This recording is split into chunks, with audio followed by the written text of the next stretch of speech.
అంతర్జాతీయ మార్కెట్లో బంగారం ధరలు రికార్డు స్థాయికి చేరుతున్న వేళ రష్యా తన పసిడి నిల్వలను భారీగా విక్రయించడం గమనార్హం.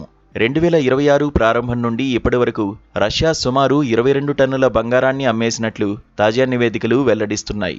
ఈ విక్రయంతో ఏప్రిల్ 1 నాటికి రష్యా పసిడి నిల్వలు 74.1 మిలియన్ ట్రాయ్ ఔన్సులకు పడిపోయాయి.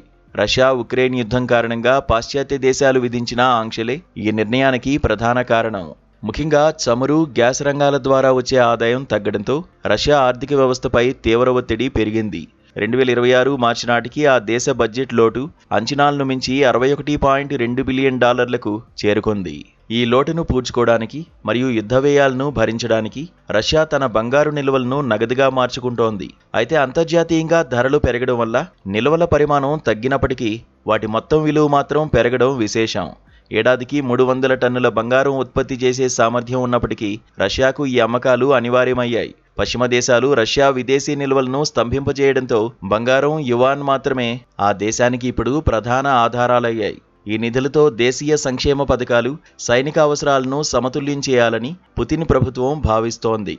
యుద్ధం సుదీర్ఘకాలం కొనసాగుతుండటంతో రష్యా ఆర్థిక భారం మరింత పెరిగే అవకాశం కనిపిస్తోంది. పసిడి అమ్మకాల ద్వారా వచ్చే ఆదాయం రష్యాకు ప్రస్తుత సంక్షోభ సమయంలో గొప్ప ఊరటనిస్తోంది. ఈ పరిణామాలు గమనిస్తుంటే రష్యా తన ఆర్థిక స్థిరత్వం కోసం ఎంతటి ఒత్తిడిని ఎదుర్కొంటోందో అర్థమవుతోంది.